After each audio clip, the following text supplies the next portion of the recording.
chers internautes Dak Médina TV ravi de vous retrouver kenn ku ci nekk ci yéen nag ñoo ngi lay nuyu di am mbégte ak contentement comme toujours di ànd ak yéen tey nag waa Dak Médina TV ñoo ngi fii ci rue 1 angle 8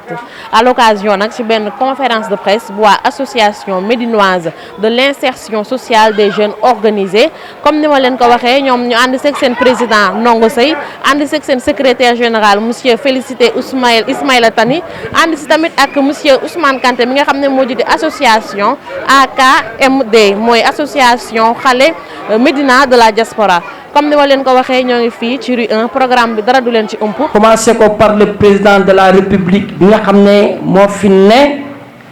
tey jii waroon na teew ci lii nga xamante ne doomu Médina yi doomu abattoir yi jóg nañ ne dañu ci dox jóg nañ ne dañ ci indi ay saafara lépp lu jëm ci la réinsertion de la jeunesse sénégalaise rawatina bu ñu ci toftalee ñi nga xamante ne caabi mës na leen féete ginnaaw ci seen giiru dund mu nekk nag benn sujet boo xamante ne qui est très très sensible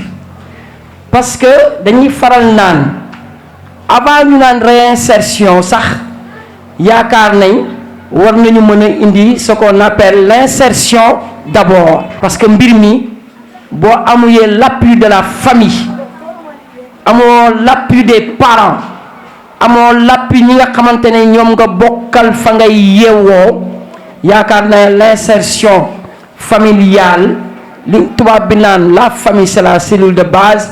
insertion familiale bi mooy ce qu'on appelle la base de la réinsertion sociale au niveau communal départemental régional voire même national dafa nekk loo xamante ne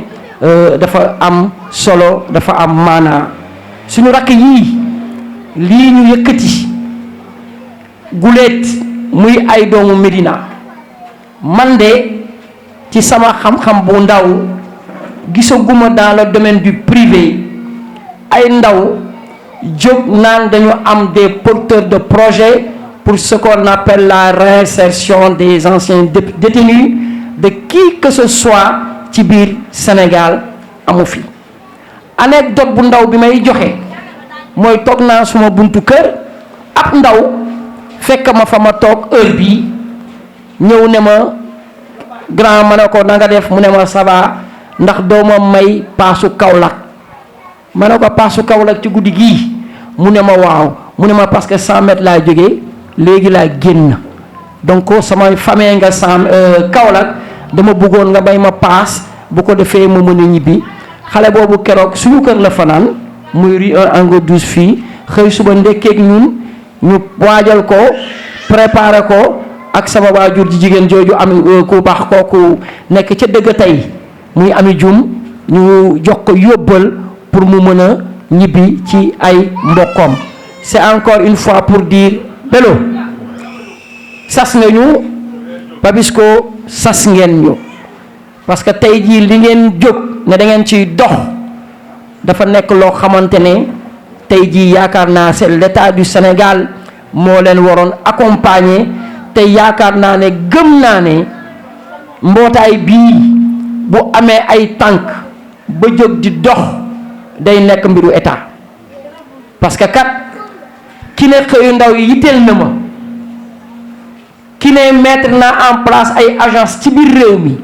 pour ne pas citer ANPEJ pour ne pas citer 3FPT pour ne pas citer la DER pour ne pas citer Puma ak leneen kooku yaakaar naa ne képp kuy ndaw ci Sénégal ak position boo mën a toll ak fépp foo mën a nekk sa doole réew mi soxla na ko vous avez un rôle à jouer immensément riche. donc loolu yëpp defoon nañ ko ak ñi doon jot a génn ku doon génn tamit parce que ñun ñoo leen suivre nañ xam bés bi ngay taxaw nañ ko wax maître Ibou Mar di ñëw assister la donc mu taxaw la ba ñu bàyyi la jour bi ñu la bàyyee dañ lay jël si te donc kilifa gi moo fi ne woon Cheikh Ba lañ lay yóbbu nga waxtaan ak moom donc mu laaj la li nga bëgg wala nangam départ nga xool loo bëgg mu jox la nga départ bari na ñu ko defaral tout récemment am na ñu si delluwaat parce que buñ la joxee benn départ tey booy doog a ñëw buñ la nee am lii départ liggéey balaa ngay départ liggéey day fekk nga taxaw quoi au moins da ngay tal leneen mooy waral gars yi bari départ boobu du leen doy liggéey génn fekk liggéey wala am fu ñuy liggéeyee moo gën donc grand wër nañ kaso yi recensé nañ doomu Médina yi xam nañ yan kaso la ñu nekk te it xam nañ tamit fan nu mu tuddati fan lañ dëkk ak seen i njaboot ak lépp waaw loolu am na quoi donc muy sa question bu njëkk suma jumu donc sa question bi si topp waaw ak tamit nee nga tamit ndax am nañ ay moyens yoo xam ni jël nañ ko donc bari nañ moom nu mu ko waxee rek ay moyens am na lu bari loo xam ni donc def nañ ko sur le recensement des prisons yi donc def nañ tamit actuellement benn commande mémorandum ba nga xamante ni c'est pour tous nos besoins yaa may dégg de ressources yaa nga xamante tout récemment dañ ko yóbbul suñu maire si moom la ñuy tàmbalee maire de la commune monsieur Bamba Fall bu ñu fa jógee dem si maire de Dakar Barthélémy Diaz ndax maintenant biir Dakar la nekk ci muy neex nag Barthélémy ñun dinañ ñëw waaw bu ñu fa jógee nag dañuy dem si ministre de l'intérieur incha allahu rabbi waaw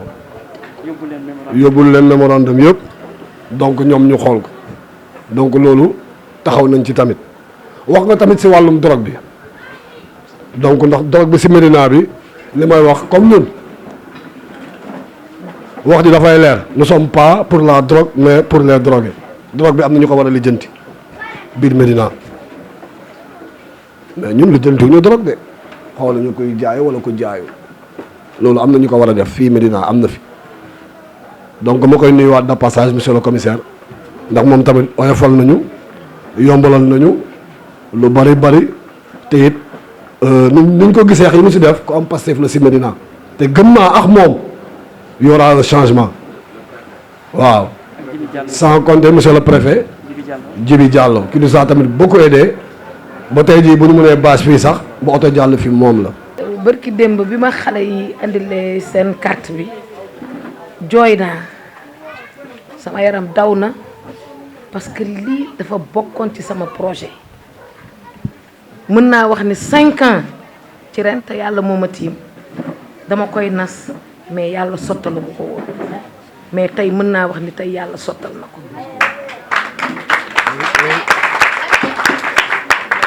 man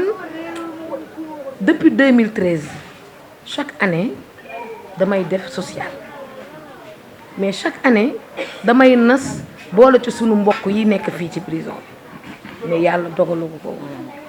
mais yàlla dogal na ko tey lii nag Belul li may wax rek bi mu sosoo fii ci abattoir man damay sant yàlla tey Médina benn la kenn mënu ko xar ñaar mais fii mu soqee ko ah est-ce que xam ngeen ni day dem lii day dem de te dinañ ci taxaw niñ ci war a taxawee daan ci dox niñ ci war a doxee keroog bi ma papi ooyee dama ko ne man maay njëkk a jënd carte de membre parce que lii dafa yéeme ndax àdduna du ko bon rek nga sànni ko man xale koñ bi yëpp sama xarit lañu gis naa xale bu nekk tey jii prisonniers yi nga ne ñu ngi nekk fi nekk ay doomu Médina foofu ma fay gërëm Cheikh Tidiane Ba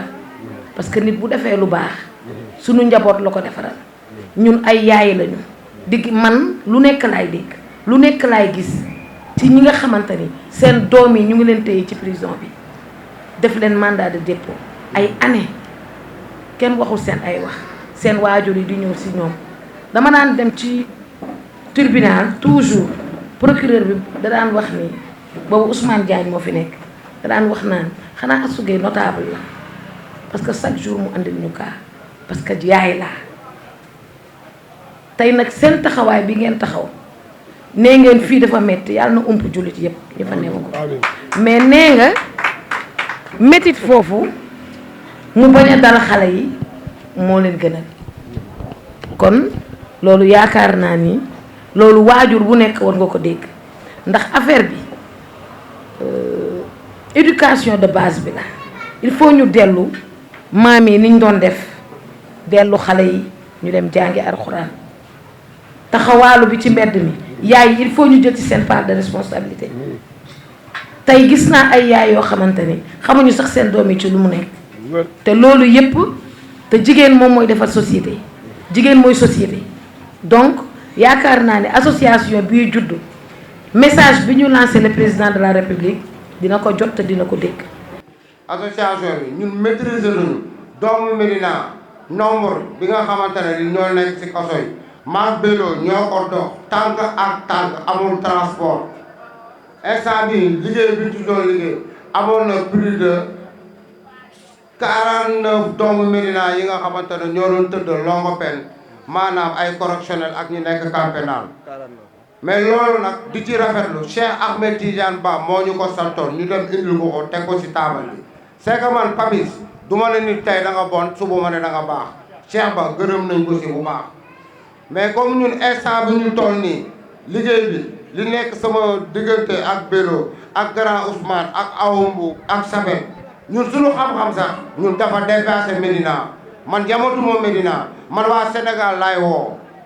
maanaam Rebeuss Pikine Thiaroye Rue Valmy Fass ñëpp ñun association bi ñu ngi ñaan secteur bu ne ñu am fa ay représentant mais lan mooy Médina mais Médina ñun moom lañ gëm fi lañ dëkk dañ fi doon déparé liggéey nañ fi ba àttee 264 booy Médina du kenn ku ñu taxaw du monsieur le maire du kenn maanaam ñun ñëpp ñun ñoo ko def suñu volonté man ak Bello loolu Cheikh Ahmed Tidiane Ba moo ko yoroon moo tax sànq nga ne ñun homme politique yi mënuñu dem ba si biir ñu changé ñu dëgg la dañ doon liggéey ak homme politique yi di ci gërëm Cheikh Ahmed Tidiane Ba di ci gërëm monsieur le maire Bamba Fall di ci gërëm bépp homme politique bu nekk Médina munoo dem sans ñoom parce que ñun comme ni ko Bello waxee rek amuñu les moyens mais ñun jamono ji góorgóorlu nañ ba jël suñu motuwaay ah man de gëmuma dem ba si biir ay nit di ma changé Médina tamit bëri na maanaam du Médina Sénégal ñuy tux ay bon tux ay drogue di def yenn yi loolu du Médina kese loolu fépp la am ci àdduna même les pays arabes loolu bëgg-bëgg la xam nga tux bon wala tux drogue taxul nga nekk bandi am na ñuy tux yamba duñu sàcc duñu fet am na ñuy naan sàngara am seen ay liggéey di xëy am na ñoo xamante ne dañuy tux drogue mais ñun suñu programme loolu def ci bokk ñun loolu dafa bokk suñu programme ba pare tamit ñun yamuñu ci réinsertion kese comme ñun instant bi projet bu ñu porté nii anciens militaires yi nga xamante ne dañoo génn armée ñu sànni leen ci mbedd bi amuñu ci lu ñu téye association bi day yëngu ci loolu ñun ñooñu tamit bëgg nañ leen jàppale ba boole leen waat ci société bi ñi nga xamante ne dañoo néew doole handicapé ak yenn élèves yi ak yenn yi ñoom tamit ñun boole nañ leen ci association bi pour que gën ko yaatal ñu yamuñu ci réinsertion kese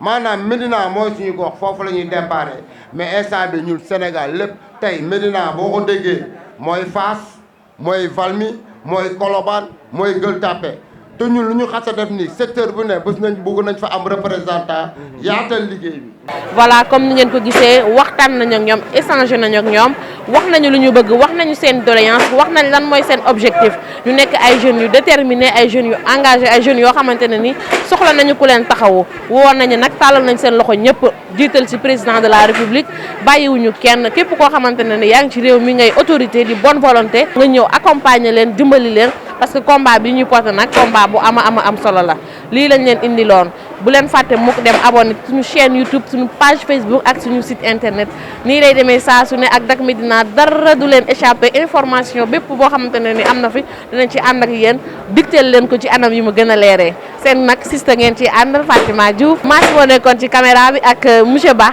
ci réalisation bi